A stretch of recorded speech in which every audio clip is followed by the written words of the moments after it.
Члены молодежного симфонического оркестра Туркменистана приняли участие в 27-м международном фестивале молодежных симфонических оркестров классической музыки, одном из самых престижных форумов, проходившем в городе Берлин, Федеративной Республике Германия.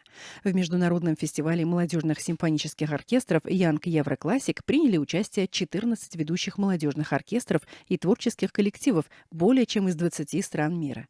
Выступление на столь престижном международном фестивале считается высокой честью для молодых коллективов, ведущих активную деятельность в мире искусства.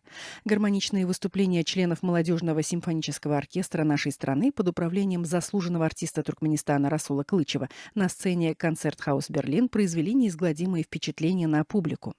В ходе выступления прозвучали избранные произведения национального академического музыкального искусства таких мастеров, как Чарый Нурымов и Вели Мухатов, завоевавших наибольшую популярность в национальном и мировом искусстве.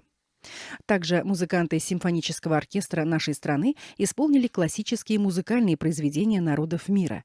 Это является плодом усилий героя Аркадага и уважаемого президента, истинных покровителей нашего национального искусства, направленных на широкую популяризацию туркменской культуры и искусства во всем мире. Молодежь, все более смело приобщающаяся к мировому музыкальному искусству и накопляющая позитивный опыт в этой области, выразила глубокую признательность герою Аркадагу и уважаемому президенту за заботу на государственном уровне о популяризации нашего национального музыкального искусства в мире и участии в международных фестивалях. Они также заверили, что, эффективно используя создаваемые возможности, приложат все силы и способности для широкой популяризации во всем мире национального искусства туркменского народа.